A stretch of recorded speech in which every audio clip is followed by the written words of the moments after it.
Salut à tous, bienvenue dans votre JT du vendredi 27 mars et voici les titres qui seront développés dans cette édition. Depuis ce matin 6h, des salariés font le piquet de grève devant l'usine d'aspartame à Ajinomoto. Avec Aurélien Février, on va tenter de vous clarifier la situation. Peut-être avez-vous regardé le match France-Brésil hier soir, eux ils l'ont vécu depuis la pelouse. 16 jeunes de Gravelines étaient les porte-drapeaux de cette rencontre. Et puis on terminera ce journal avec le parcours du cœur pour son 40e anniversaire, direction Bourbourg. Le conflit à Ajinomoto Gravelines a atteint une nouvelle étape. La grève elle a commencé ce matin à 6h, l'occasion pour nous de faire un point complet sur cette situation compliquée avec Aurélien Février. Le bras de fer se poursuit à Ajinomoto entre la direction et les salariés. Ce vendredi, ils ont entamé leur premier jour de grève. Une grève annoncée à durée indéterminée car ils sont toujours dans le flou complet pour l'avenir du site gravelinois. Tout le monde est dans le flou. Voilà. Et même les élus locaux, tout ça, ils sont inquiets parce que il n'y a rien qui sort, quoi. Ce que l'on sait, c'est que 109 entreprises ont été contactées par la direction d'Ajinomoto pour reprendre le site gravelinois. 2 se sont montrés intéressés. Tout d'abord le chinois Shangmao, puis le hollandais Hayetsweet. 2 reprises qui devraient se faire au vu des chiffres de production annoncés avec des licenciements. Aujourd'hui, Ajinomoto produit environ 2500 tonnes d'aspartame par an avec 98 salariés. Shangmao, de son côté, produirait 1200 tonnes par an, tout comme le hollandais Hayetsweet, car les 2 repreneurs récupéreraient seulement le carnet d'adresse européen du japonais. Face à ça, les syndicats en parallèle veulent négocier un plan de sauvegarde de l'emploi dit PSE qui doit se faire avant la mise en place de la loi Macron cet été. Avec la loi Macron, en fait, on va être défavorisé parce que le PSE il sera pris en charge que par l'entreprise de Gravelines et non par le groupe. Et nos experts ils ont mis en évidence que le groupe a des capacités financières énormes en milliards de yens.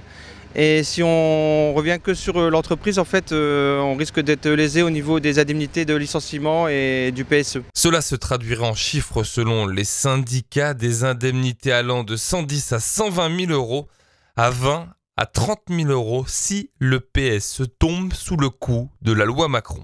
Cet après-midi, la direction a reçu les syndicats. Elle leur a promis des réponses à leurs questions lors d'une nouvelle réunion ce mardi. On sera alors le 31 mars, soit quelques jours seulement avant la date fatidique du 10 avril et le choix du repreneur ou non par Ajinomoto. 16 jeunes footeux ont plus ou moins réalisé leur rêve hier soir au Stade de France. Ils étaient les porte-drapeaux du match France-Brésil.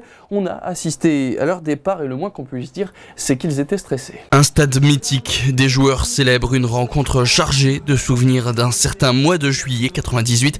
Et au milieu de tout ça, 16 Gravelinois qui sont entrés sur la pelouse avec les drapeaux des 2 nations. Les jeunes ont pu manquer une demi-journée de cours puisque le rendez-vous était à midi à la centrale. On a rendez-vous ici vers midi, donc la centrale va leur donner des repas pour le bus. Et après, donc, ils s'en vont avec des agents EDF qui ont gagné une sorte de concours. Ils s'en vont à Paris. Et à Paris, arrivés là-bas, ils sont pris en charge par l'équipe de France, par le staff, tout ça. Et donc, ils vont faire porte-drapeau. C'est grâce au partenariat entre EDF et la Fédération française de football que ces jeunes peuvent être au plus près de cette rencontre, suivie par 6,5 millions de téléspectateurs. Une chance exceptionnelle dont ils sont bien conscients. C'est super bien, enfin, je suis trop contente, mais je suis un peu stressée pour savoir en fait. Je suis stressée à l'idée d'y aller en fait, à l'idée de rencontrer l'équipe de France et tout ça. Enfin, c'est beaucoup de stress aussi, ouais. Et en plus le Brésil, enfin, c'est une bonne équipe. En plus l'équipe de France aussi, il y a des bons joueurs dedans, donc.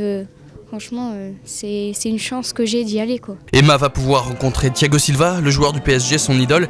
Et cette soirée, elle se l'est déjà imaginée de nombreuses fois. Déjà voir tout le monde et tout ça, être au stade, tous les supporters et tout ça, je pense que ça va être surprenant en fait, d'être au milieu de tout ce monde et puis entendre la foule crier et tout ça, ça doit être... je sais pas, ça doit être surprenant en fait. Après, je verrai là-bas, mais je m'imagine déjà dans le truc et tout ça, tenir le drapeau et tout ça, c'est extraordinaire, quoi. Arrivés vers 16h30, les jeunes Gravelinois ont eu la fin d'après-midi pour apprendre le protocole et leur rôle. Une dernière chose, Emma, tu tiendras pour qui ce soir ? À la France, forcément. Déjà 40 ans pour le parcours du cœur, une opération de prévention santé organisée dans toute la France. Le but, faire reculer les maladies cardiovasculaires. À Bourbourg, la prévention passe par la marche et par la course. Emmanuel Depecker. Une dizaine de personnes âgées de la maison de retraite de Bourbourg, 900 jeunes de maternelle et de collège ont pratiqué une activité physique. Pour sensibiliser les enfants à toutes les maladies cardiovasculaires, les petits efforts, donc ils font soit en marchant, soit en courant. C'est vraiment à la volonté de chacun. Les parcours sont adaptés, soit 2 km 2 pour ceux qui sont plus dans la promenade, et ça va jusqu'à 5 km 500 pour ceux qui souhaitent le faire en courant, et souvent c'est les collégiens. Le parcours du cœur reste un moment phare pour les jeunes participants. Il faut courir et puis ça fait du bien, et puis on nous a demandé d'aller faire le parcours du cœur avec notre collège. Déjà c'est bon pour la santé, faire du sport et justement faire déjà la marche c'est pas très ça prend pas beaucoup d'énergie et pourtant on peut voir les vies qui sont sauvées grâce à notre secours. Puis c'est bien parce que c'est fait pour les personnes qui sont handicapées, c'est pour les aider, trouver des moyens pour améliorer leur vie, etc. Après quelques heures d'activité, pas de viennoiserie pour recaquer les sportifs, mais des fruits. Une banalité pour les collégiens. Parce qu'on a marché longtemps du coup pour prendre de l'énergie, etc.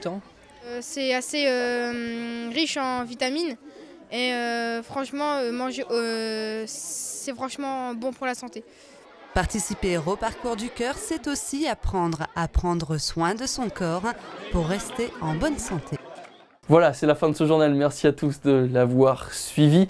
Quelques petits rendez-vous de ce week-end. Tout d'abord, la bande de Lone Plage, c'est demain, samedi. Ensuite, dimanche, toujours dans l'esprit carnavalesque, le bal des Moussaillons. Ça se passe à la salle des sports des UT. Enfin, dimanche, n'oubliez pas d'aller voter. Quant à moi, je vous dis donc à lundi pour un nouveau JT. Très bonne soirée à tous et bon week-end sur Delta TV.